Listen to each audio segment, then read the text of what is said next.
गुरुवार तारीख 18 जून रोजी संत शंकरस्वामी महाराजांच्या पावन पादुकांच्या पालखी पायदिंडी सोहळ्याला श्री क्षेत्र शिरूर येथे सायंकाळी सुरुवात झाली।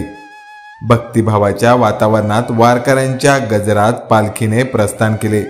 या पालखी सोहळ्याचा पहिला मुक्काम रघुनाथपुरवाडी तालुका वैजापूर येथे होणार आहे।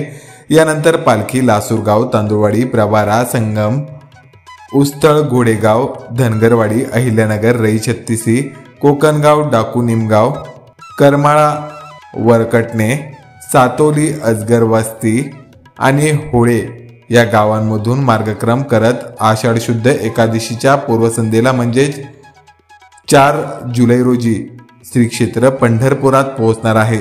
6 जुलै रोजी आषाढी एकादशीच्या दिवशी पालखी नगर प्रदक्षिणा करेल आणि संत शंकरस्वामी महाराजांच्या पावन पादुकांचे चंद्रभागा नदीत विधिपूर्वक स्नान घडवले जाईल। हा सोहळा वारकरी संप्रदायासाठी श्रद्धेचा परमोच्च क्षण असतो। यानंतर 10 जुलै रोजी पालखी रथ पंढरपुरातच विराजमान राहील। भाविक काल्याच्या प्रसादाचा लाभ घेत मंगलमय वातावरणात परतीच्या प्रवासास प्रारंभ करतील। शेकडो वारकऱ्यांची पावले विठुनामाच्या गजरात चालत असून ज्ञानोबा तुकाराम, शंकरस्वामी महाराज की जय अशा जयघोषांनी संपूर्ण मार्ग भक्तिरसात न्हालेला आहे।